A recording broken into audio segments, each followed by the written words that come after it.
About the robbery incident, I have something to ask your father. A robbery? My father? Yes, your father is suspected of the robbery. Is he at home now? Yes, he's here, but do you want to see him? The police officer looked puzzled at my tone for a moment but then said, Please let me see him, so I led the police officer inside the house. My father is here. Upon seeing my father, the police officer was stunned. We go back several months. My name is Joseph McCann, a senior. I have landed a job at a major corporation and I would like to say I'm relieved. But there's something I'm still unsure about. It's whether or not I should take over the company my father runs. My father is a president of a local factory. When I was young, I wanted to inherit the local factory and become a president like my father. But those feelings disappeared when I hit my rebellious period. I began to feel embarrassed about my father always in work clothes and covered in grease. That feeling hasn't changed even into adolescence, and now it lingers somewhere in my heart. Having grown up and knowing the hardships of work through part-time jobs, I did develop respect for my father, who carries the lives of many employees and their families. But I couldn't shake the thought that an office worker in a suit might be cooler. One day while shopping with my father, we were suddenly called from behind, "Aston!" And both my father and I turned around. The man there appeared to be the same age as my father. Duncan, it's been a long time. This Duncan seemed to be my father's high school classmate. Dressed in a suit, Duncan was apparently out on sales calls. After revealing that he worked for a famous major corporation, Duncan asked my father, "So, you took over the family business?" "Yes, that's right. I'm still making it work somehow." That filthy little local factory, right? Becoming the boss of a place like that and with only a high school diploma? You really have sunk low, haven't you? I was stunned by Duncan's words. That local factory was started by my grandfather and my father was the second generation. I knew he took over after high school, but I never thought I would have a classmate who would mock it. Duncan continued, smiling silently at my father. So, did you manage to grow your father's local factory? Weren't you saying you were going to take over the company in high school and make it big? No, unfortunately, it seems I didn't have the business sense. That dream never came true. Well, that's just like you. You were skilled with your hands, but not smart in the head. But at least you didn't ruin the company, right? I thought someone like you would have run it into the ground. Duncan, laughing heartily, slapped my father's shoulder and said, "I have to get back to work. I'll see you at the next reunion." Then he left.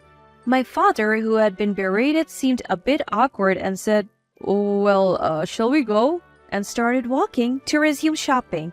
At that moment, I felt that my father's work, which had just been belittled without any rebuttal from me, was something to be ridiculed. The choice of taking over my father's company or getting a job at a major well-known company titled heavily towards joining the big corporation.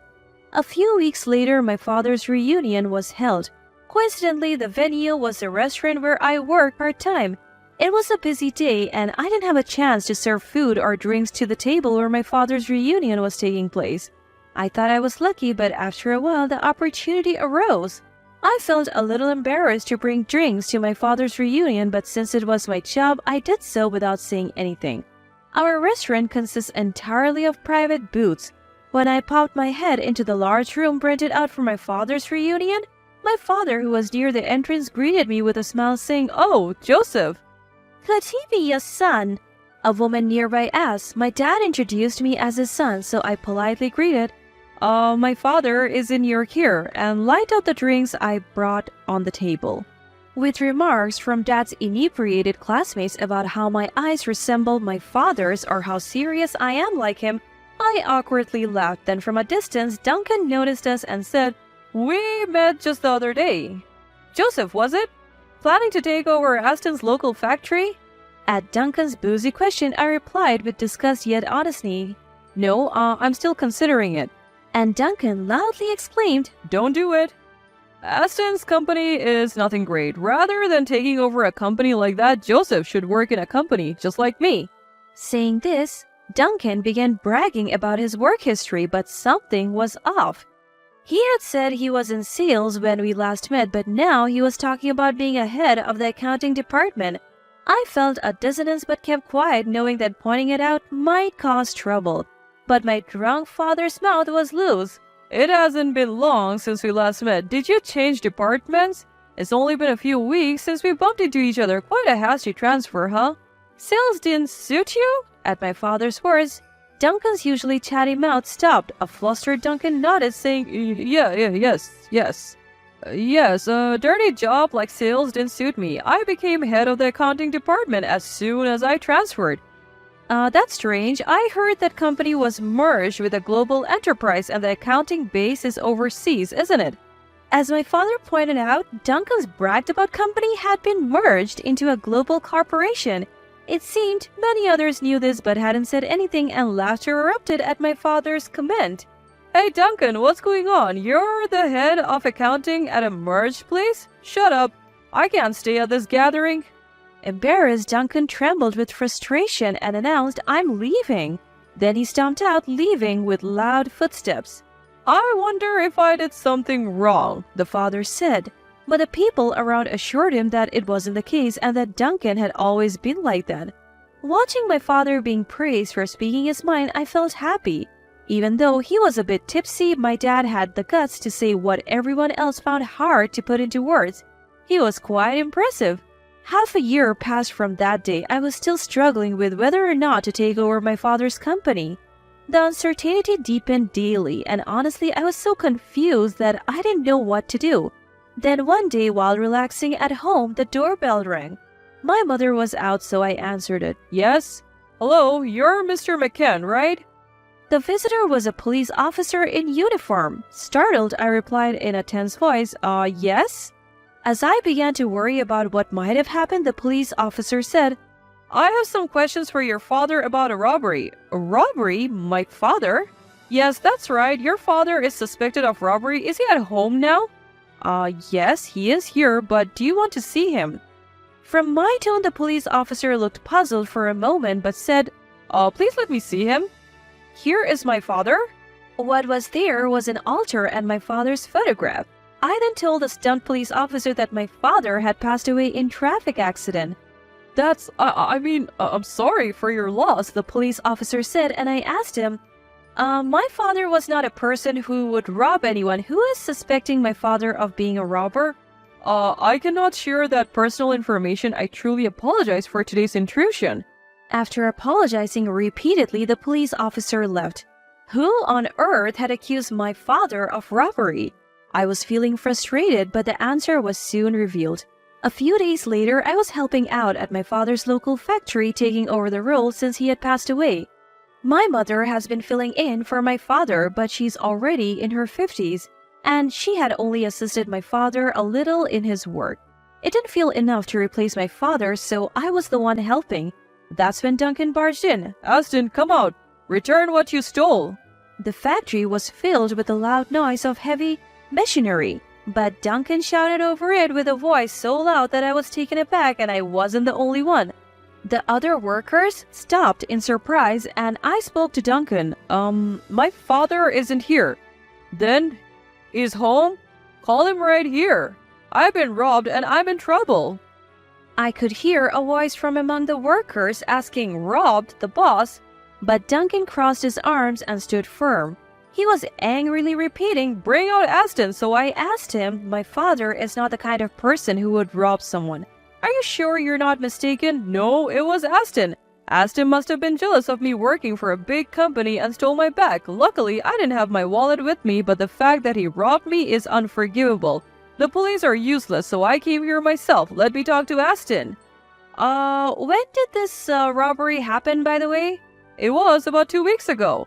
The workers began to murmur at Duncan's answer, which he gave after some hesitation. He seemed confused by the commotion.